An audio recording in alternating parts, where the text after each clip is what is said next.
An issue we've had with our nightlight indicators is from time to time the user will say that no matter what they do, they put the battery on and the indicator will not light up.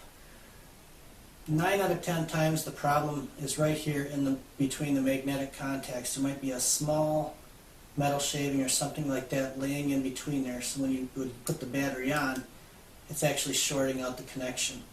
What I recommend is you take a little brush or a cloth and you wipe out that gap in between the two contacts. Like I said, 9 out of 10 times what happens is it cleans that out and the indicator will function just fine.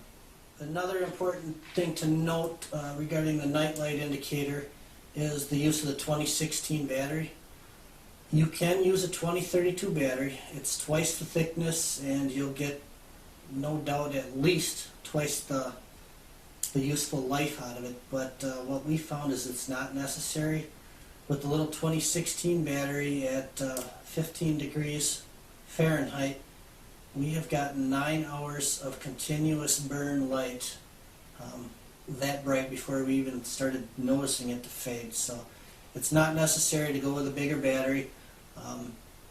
You can use any coin cell battery as long as it's 3 volts. Like I said, I recommend 2016, and make sure you don't exceed the 3 volts or it'll actually burn the LED out. And to prolong the life of the battery, in the packaging it comes in a little plastic bag. I would recommend after you're done using it, also throw it back in that plastic bag, just to keep the air and moisture, humidity from wearing the battery out. Another useful trick, if you're fishing and it's not quite dark and you want to keep your battery on the indicator but you don't want it lit, just turn the battery over. It'll hang on there.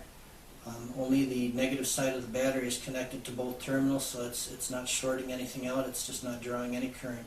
As soon as it starts getting dark, just turn the battery over and it'll light up for you. Another useful tip with regards to the night light indicator, and more so when you're summer fishing on the big longer rods, shoreline pier fishing, is at night you can see that flag pop real good, is when you get over, before you set the hook or fight the fish, a lot of times we recommend just removing the battery.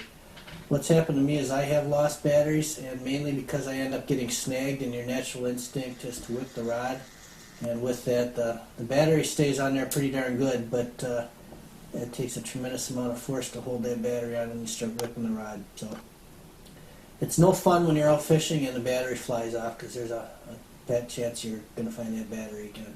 So we recommend removing the battery to fight the fish, especially if you're snagged. You can always attach it back on as soon as you're done and reset your pole.